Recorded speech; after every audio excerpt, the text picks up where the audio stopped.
모래로 성을 쌓는다고 가정을 해봅시다. 실제로 모래로 성을 쌓은 사람도 있어요. 그런데 이 성은 바람이 불거나 시간이 좀 지나거나 비가 내리면 무너져서 성의 존재의 의미가 없어지고 말죠.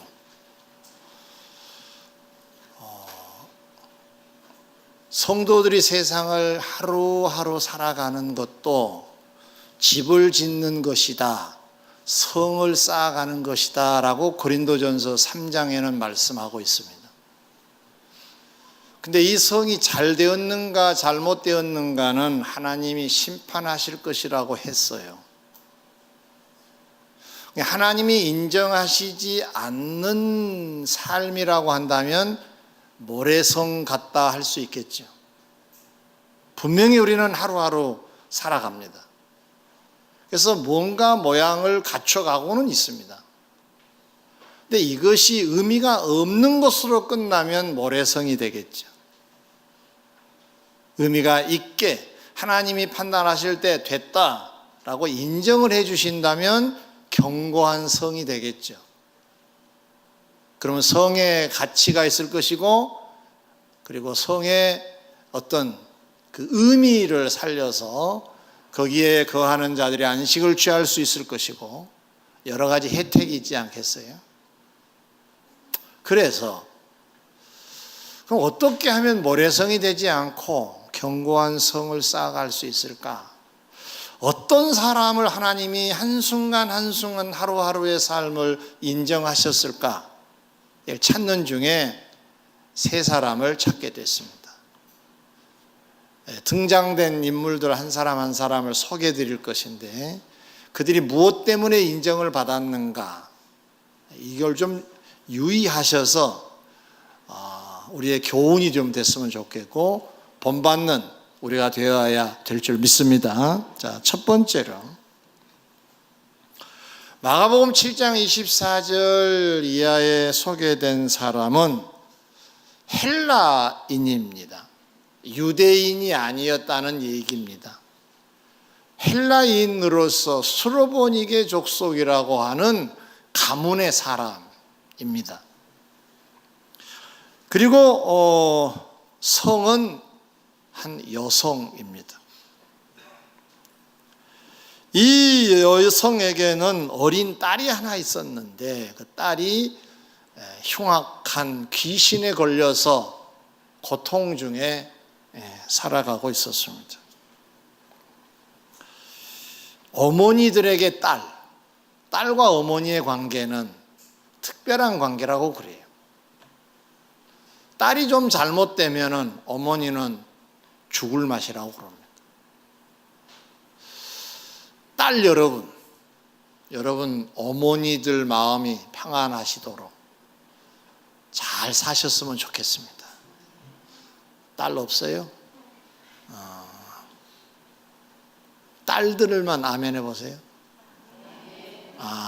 어머니가 다 돌아가셨나 보죠. 네. 딸들에 대한 어머니의 관심과 사랑은 지대하거든요. 여러분이 잘하면 너무 행복하고, 여러분이 잘못되면 너무너무 불행해집니다. 본문에 등장한 이 여인에게 있어서의 딸은 어린 딸인데 귀신이 들렸어요. 미쳤어요. 얼마나 속이 상했을까요? 그러던 차에 예수님의 소문을 듣게 됩니다. 예수님이라고 하는 분을 만나기만 하면은 이 병이 고쳐진다, 귀신이 내쫓겨져서 회복이 된다, 건강해진다는 얘기를 듣게 된 거예요. 소위 복음을 듣게 된 거죠. 그래서 예수님이 그 마을에 도착하셨을 때 곧바로 찾아갑니다. 찾아가서 부탁을 합니다. 우리 딸이 귀신이 들렸어요. 좀 고쳐주세요. 이건 대단한 용기가 필요했습니다. 왜냐하면 옆집 사람도 아니에요. 같은 유대인도 아닙니다. 헬라인입니다. 이방인입니다. 이방인 여자가 유대 남자를 만나러 와서 부탁을 한다는 것은 사실상 없는 일입니다. 불가능한 일입니다. 그런데 이 어머니는 예수님을 찾아가서 부탁을 합니다. 어디서 이런 용기가 나왔을까요? 딸 때문입니다. 그만한 비중을 갖고 있는 존재가 딸이라는 존재입니다. 용기를 내서 갔는데 그냥 날벼락을 맞고 말았습니다. 주님 말씀이 자식에게 주는 양식을 개들에게 주지 않는다는 거예요. 이건 노골적으로 표현하면 당신은 개 취급을 받은 여성 아니냐. 당시에 이스라엘은 이방인들을 개 취급을 했어요. 그걸 그대로 표현하신 거예요. 아마 이 여인은 실망했을 겁니다. 왜냐하면 예수님은 사랑이 많고 자비하시고 좋은 얘기만 많이 듣고 왔는데 아이고 이렇게 그냥 쏘아붙이는데 어떻게 그 자리에 설 수 있었겠어요. 그런데 이 여인은 이렇게 대답을 합니다. 주여 옳소이다마는 상 아래 개들도 아이들이 먹던 부스러기를 먹나이다. 물러나지를 않아요. 근데 그 다음에 말씀이 매우 중요합니다. 주님이 이르시되 이 말을 하였으니 돌아가라. 귀신이 내 딸에게서 떠났느니라. 할렐루야. 그거 돌아가서 보니 아이가 침상에 누웠고 귀신이 나갔다라고 기록을 하고 있습니다. 이 사례에서 볼 수 있는 교훈이 무엇인가요? 헬라인, 소로보니게 족속 다 우상숭배를 하는 가문이었다는 얘기입니다. 당시의 모든 국가는 국가에서 섬기는 신이 있었습니다. 이스라엘은 여호와 하나님이 그들의 신이었습니다. 그러나 이방인들은 여호와를 섬기지 않았습니다. 다 나름대로 신이 있었습니다. 한마디로 말하면 하나님을 섬기지 않는 여자입니다. 우상을 섬긴 가문의 딸입니다. 그 여성이 지금 예수님께 와서 도움을 청하는데 인정을 받았다는 거예요. 그래서 도움을 받게 됩니다. 도와주세요 했는데 처음에 주님이 한번 흔들어 보시는 테스트를 마치시고는 곧바로 축복하셨는데 귀신이 나가고 침상에 아이가 누울 정도로 정상으로 회복된 줄 믿습니다. 자, 주님이 인정하시는 걸 요약하면 뭘까요? 말입니다. 말. 언어. 네가 이 말을 하였으니 그랬어요. 그러면 여인이 하는 말이 화려한 말이었습니까? 무슨 미사여구를 사용했습니까? 어휘력이 뛰어났습니까? 그보다는 그 속에 담겨져 있는 말 속에 담겨져 있는 의미가 대단히 아름다웠다는 거예요.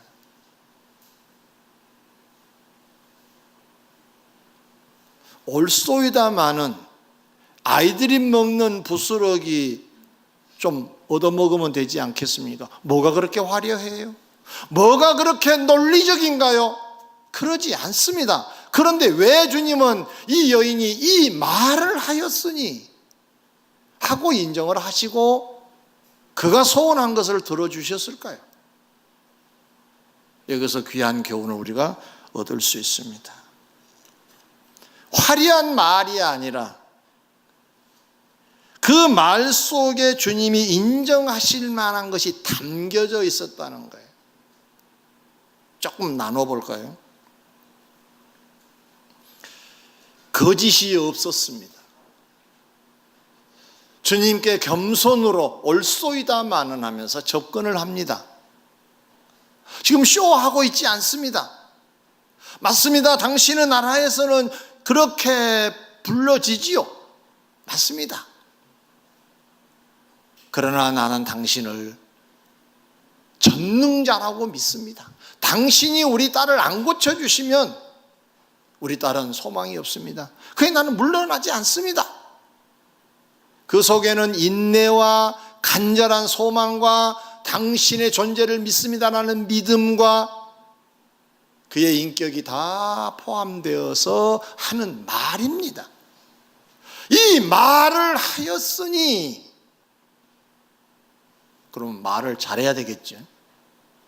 실제로 우리나라 속담 중에 말로 말 한마디로 천냥빚을 갚는다는 말을 합니다. 아시죠, 여러분도? 시작. 다 알고 계시잖아요, 그렇죠? 그 의미가 뭔가요? 말을 잘 하자는 거예요. 말이 그만큼 대단하다는 거예요. 실제로 어떤 책을 보니까요, 남녀가 연인 관계인데 연애를 하다 날짜를 약속을 했어요. 언제 어디서 만나자. 헤어졌어요. 그 날이 됐는데 여자는 나갔는데 남자가 나가질 않는 거예요. 아주 많은 시간을 기다려도 남자가 나타나지 않자 통지를 했어요. 다시는 만나지 말자. 약속을 해놓고 지키지도 못하는 사람 내가 평생 어떻게 바라볼 수가 있겠느냐. 헤어지자. 통지를 했어요. 그러자 그가 다가와서 해준 말이 뭐냐. 미안하다. 가끔 너를 잊어버리기도 한다. 그러나 늘 생각한다. 네 한번 생각해봐라. 가끔 기억나는 사람이 좋니? 가끔 생각나는 사람이 좋니? 가만히 들어보니까 이해가 될 것 같아서 용서하고 화해를 했다는 일화입니다. 성도 여러분, 사람도 말을 듣고 감동이 되고 말을 듣고 설득이 되기도 하고 말의 위력이 대단하다는 걸 우리가 알고 있어요. 근데 주님은 화려한 말로 감동을 받으시고가 아니에요. 말 속에 들어있는 의미가 하나님 앞에는 상달이 되는 거예요. 그게 인격의 옷을 입고 또는 그 속에 겸손이 들어있고 그 속에 믿음이 들어있고 이런 의미를 갖고 있을 때 이 말은 하나님께 상달이 되어서 하나님의 반응을 얻게 된다는 말이에요. 화려한 말을 한다고 해서 하나님이 들어주신 건 우리가 기도를 할 때도 화려한 어휘력을 발휘하는 어디다 내놔도 논리적으로 빠지지 않는 문장력이 뛰어난 사람의 기도라도 내용이 이런 내용이 아니면 하나님은 안 받으세요. 투박하고 왔다 갔다 해도 그 속에 겸손이 있고 그 속에 인격이 들어있고 그 속에 믿음이 들어있고 그 속에 주를 향한 간절함이 들어있다면 외적으로는 전혀 관계없이 응답하실 분이 하나님이신 줄 믿습니다. 말을 잘해야 합니다. 제가 그래서 글을 하나 썼어요. 주님 만나러 가는 나의 말이여, 거짓을 벗고 인격의 옷을 입어라. 그냥 제 수준으로 써본 거예요. 나를 대신하여 주님을 만나러 가는 날이라는 생각이 났어요. 내가 주님을 지금 만나러 가지는 않지만 내가 말을 뱉어버리면 이 말이 주님을 만나러 간다고요. 혼자 하는 말, 불평하는 말, 원망하는 말이 내 입에서 떠나면 주님 만나러 간다고요.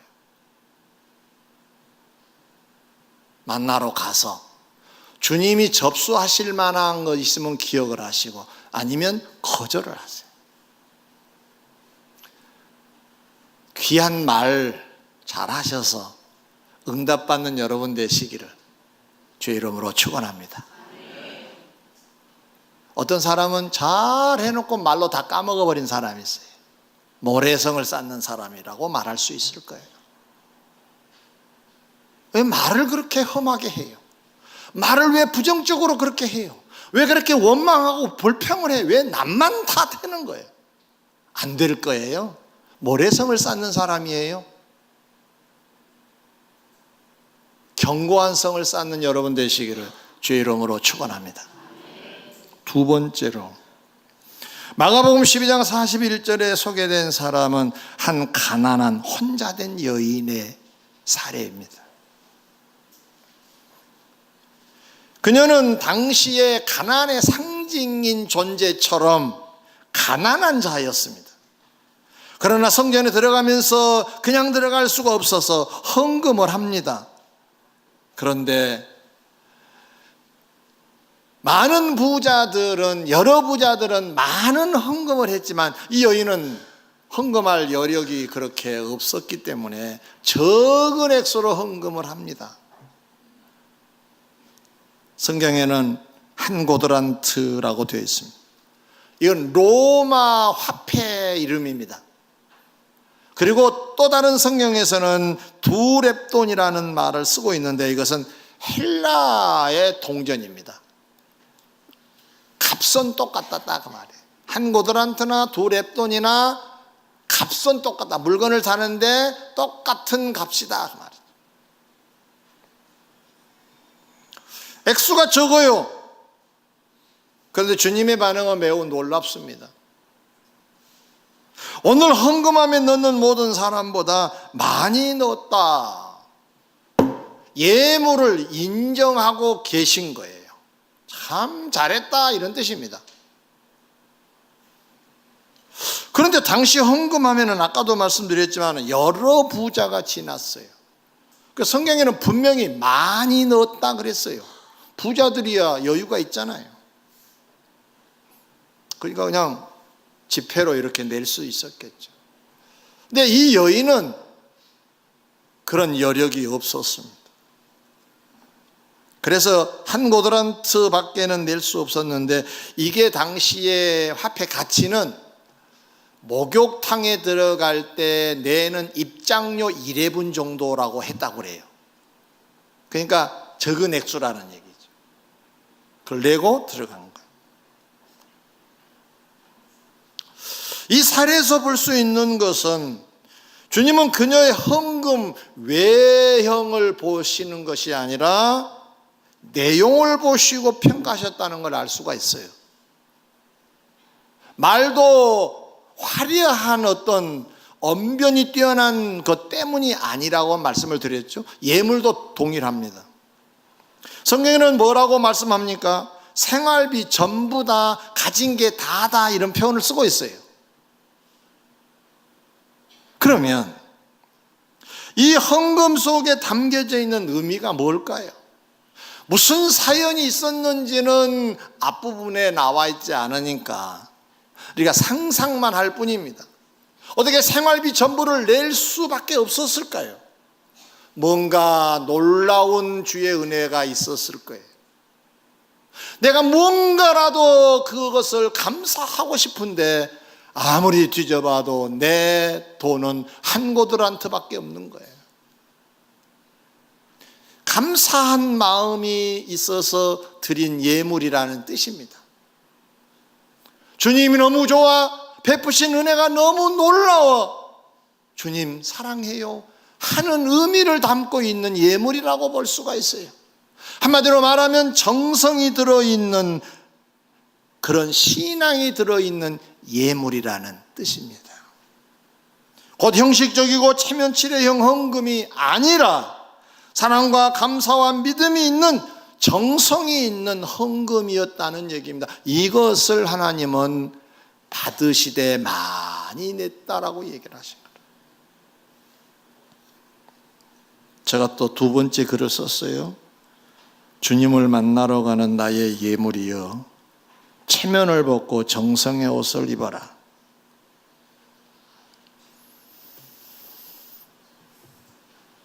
나는 여기 서 있는데 예물은 하나님께로 갑니다. 나를 대신하여 하나님을 만나러 가는 나의 예물이 체면으로 얼룩져 있고 거짓으로 얼룩져 있다면 하나님이 기뻐 받으시겠냐 그 말이에요. 형식적이고 지극히 체면만 차리는 차원의 어떤 액수라면 그것이 혹시 큰 액수든 관계없이 우리는 액수가 좀 여유로우면 나름대로 잘한 것이라고 스스로 생각을 하고, 액수가 적으면 매우 조심스럽고, 그 인식이 왜 그러느냐? 우리는 외적인데 치우쳐서 그런 거예요. 어떤 분이 11조 생활을 안 해서 물어봤어요. 왜 안 하세요? 복의 근원이 된다고 했는데 너무 적어서요. 그래요. 너무 적으면 잘 안 드려지지요. 그러나 오늘부터는 생각을 바꾸셔야 돼요. 주님은 화려한 언변 때문에 들으신 것도 아니라 그랬습니다.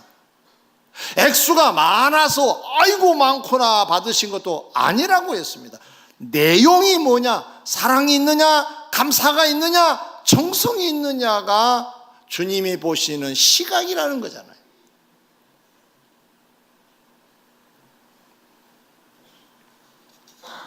헌금은 적당한 선에서 한 액수가 답이 아닙니다.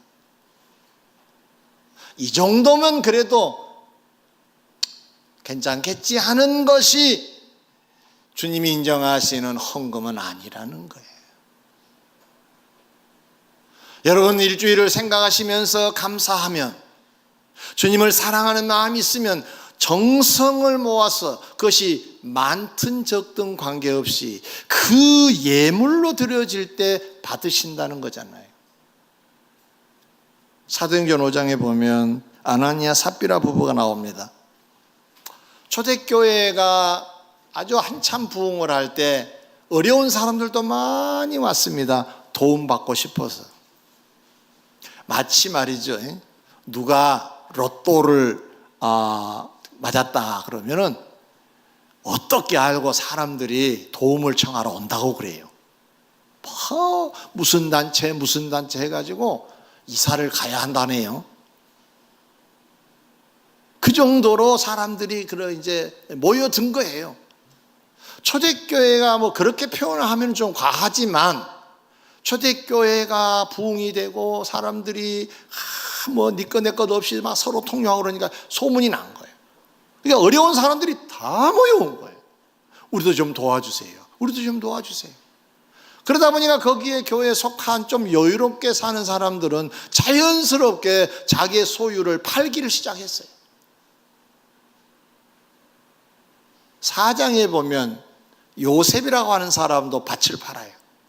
후에 이름이 바나바로 바뀌죠. 그 사람도 부동산을 처리했어요. 교회에 어려운 사람들을 도와주고 싶어서.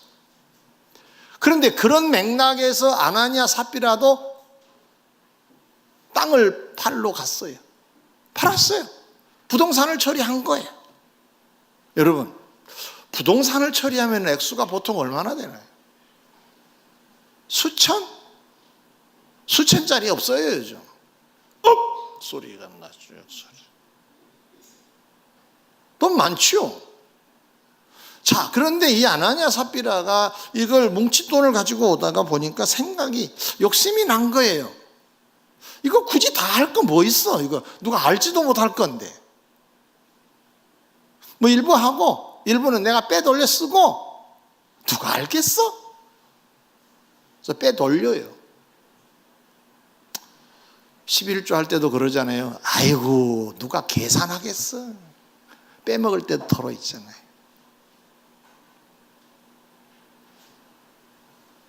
이 얼굴을 보니까 정색을 하시네. 네, 나는 아니라고 그러신 것 같네. 아니시기를 소원합니다. 빼먹으면 안 되겠죠. 그래서 가져와요. 자, 이 장면을 한번 조금 살펴볼까요? 뭉칫돈을 가져오다가 일부를 뺐어요. 일부를 빼봐야, 뭐 제가 아주 약하게 계산해서 5천만 원이라고 그럽시다. 그럼 빼봐야 뭐 얼마 뺐겠어요? 2천? 더 뺐을까요? 3천? 좋아요. 3천 뺐다고 합시다. 그 얼마가 남은 거예요? 2,000원 남은 거예요. 2,000원 아니고 2,000만 원. 그러면 거액 아니에요? 거액입니다. 초대교회는 한참 동안 가난한 사람 도울 수 있었을 거예요. 성령이 충만한 베드로가 그들을 바라봅니다. 그 영혼을 바라보게 됐어요. 성령이 충만하기에 보여요. 그래서 기회를 주고 싶어서 묻습니다. 이게 답니까? 혹시 여러분 주님의 세미한 음성이 이렇게 전달될 때 있으신가요? 이게 다냐? 그때 기회로 아셔야 돼요. 아나니아 삽비라는 현장에서 거짓말을 합니다. 답니다. 남편도 그랬고 잠시 후에 뒤따라온 그 아내도 답니다. 거짓말을 했어요. 자, 거짓말을 하고 드리는 이 예물을 분석해 볼까요? 외적으로는 거액입니다. 땅을 팔았으니까. 헤쳐보니까 감사도 없어요. 주에 대한 사랑도 없어. 사랑하면 이렇게 할 수가 없거든. 믿음이 있는 것도 아니야. 지극히 주위 눈치 보고 내가 그래도 먹고 살만한 집인데 다들 팔고 난리가 났는데 나는 가만히 있을 수가 없어. 우리도 좀 팔자. 조그만한 거라도. 그래 판 거예요. 그래 가져온 거라고요. 거짓말하여 드리는 예물이기도 하지만 사실 그 나머지 예물 속에서도 감사도 없고 사랑도 없고 정성도 없고 주에 대한 믿음도 없는 예물이었던 거예요. 반증한 거예요. 불행하게 됐죠. 거액을 냈음에도 주님이 인정하지 않으셨다는 뜻이 됩니다. 그러면 자, 거액을 드리는 이 부부 팀하고 오늘 본문에 소개된 가난한 한 여인의 헌금하고 비교해 보세요. 게임이 되나요? 게임이 되지 않습니다. 사람들은 이 사람이 거짓이든 어쨌든 간에 우와 할 겁니다. 땅을 팔아 가지고 왔잖아요. 이 사람들은 쳐주지도 않을 겁니다. 그런데 이 사람들의 성은 굳이 표현하면 모래성이라고 하면 이 여인의 성은 견고한 성이 된 셈이죠. 제가 그래서 여러분에게 권면합니다. 여러분이 적은 액수든 많은 액수든 하나님 앞에 예물을 드릴 때는 한 주간 돌아보고 감사한 마음으로, 그리고 주님을 사랑합니다, 나를 대신하여 십자가에 돌아가신 주님을 사랑합니다의 마음으로 정성을 다해서 드리는 것이 모래성을 쌓지 않는 것이 될 거예요.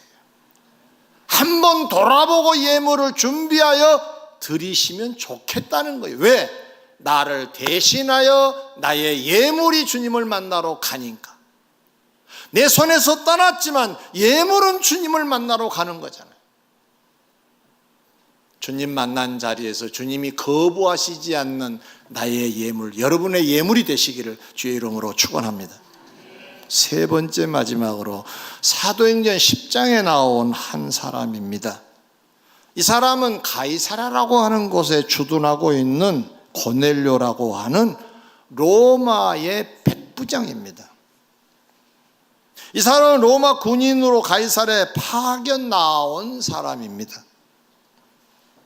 그런데 그는 그의 삶이 하나님께 상달되어 하나님을 만나러 가서 그 말입니다. 기억되어질 정도로 인정받은 사람이 됩니다. 선민 이스라엘을 침략한 로마 사람인데도 도대체 그 무엇이 인정이 되었을까요? 이 속에 들어있는 교훈이 들어있습니다. 비록 침략자로 인식이 된 사람이라 하더라도 이 사람은 하나님을 경외한 자로 살았다는 거예요. 근데 그 하나님을 경외한다고 하는 것이 구체적으로 어떻게 나타났느냐? 두 가지로 나타났는데, 하나는 하나님께 늘 기도하는 것으로 나타났어요. 하나님과 교통을 해요. 늘 만나러 가요. 일주일에 한 번 오셔서 주님 만나신 분들 계시지요?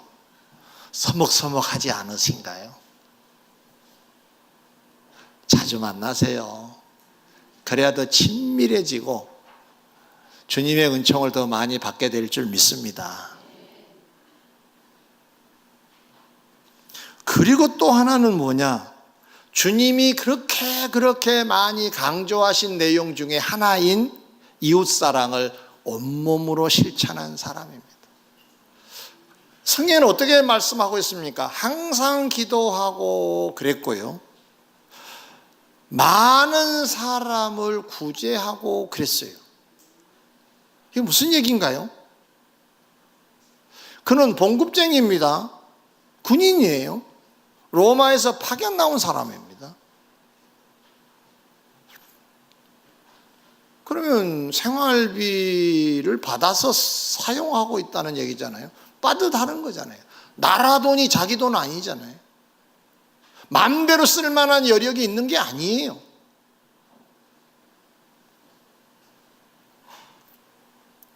그런데 많이 구제했다는 얘기는 그건 무슨 얘기냐?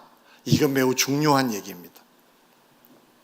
한꺼번에 무슨 돈이 생겨서 왕창하고 말았다는 얘기가 아니라 그의 생활에서 또 쪼개고 해서 그것을 남겨서 어려운 사람 또 도와주고, 또 이번 달에 또 도와주고, 다음 달에 또 다른 사람 도와주고. 그럼 무슨 얘기예요?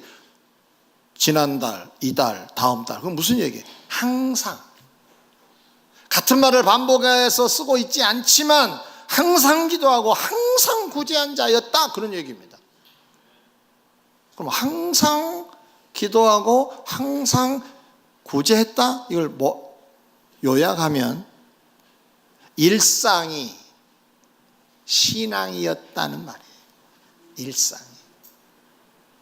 가끔 주님을 만나러 와서 안녕하세요가 아니라 늘 우리 생활 현장에서 주님을 뵙고 주님의 말씀이 생각이 났고 말씀을 따라 살고 있었다는 얘기예요. 가끔 신자가 아니라 항상 신자였다는 거예요. 그래서 제가 또 이런 글을 썼어요. 주님 만나러 가는 나의 생활이여, 새 속을 벗고 신앙의 옷을 입어라. 그냥 내 수준으로 쓴 거예요. 나는 그냥 이렇게 살고 있지만 이 생활은 나를 이미 떠나서 주님을 만나러 간다는 거예요. 나를 대변하러, 나를 설명하기 위해서. 그건 주님은 이걸 보시고 나를 평가하실 거라. 고넬료는 하나님께 기도하고 백성을 구제하는 생활을 일상으로 이제 늘 한 사람인데, 성경에는 뭐라고 재미난 말을 쓰고 있느냐? 상달되어. 제가 쓰는 문장하고 다르지 않아요. 만나러 가는 건 뭐이 달라요? 그래서 고넬료를 보다가 이 말씀이 생각이 났어요. 만나러 가는 거구나. 내 생활이 만나러 가고, 내 예물이 만나러 가고, 내 말이 주님을 만나러 가는 거구나. 그 말이 예뻐야 되고, 예물도 잘 정성이 있어야 되고, 생활도 신앙이어야 되겠구나라는 생각이 들었어요. 그래야 모래성은 되지 않을까요? 인정이 안 되면 사는 것이 모래성이 돼버려요. 오늘도 나름 수고하셔서 오셨잖아요. 모래성을 쌓는 시간이 되면 얼마나 억울해요. 그렇죠? 견고한 성읍이 돼야 되겠죠. 성이 돼야 되겠죠. 조각조각 내용을 보니까 모래야. 그럼 모래성이 되겠죠. 이걸 봐도 신앙이고, 이걸 봐도 정성이고, 이걸 봐도 사랑이고, 이걸 봐도 감사고. 그러면 견고한 성이 될 줄 믿습니다. 기도하겠습니다.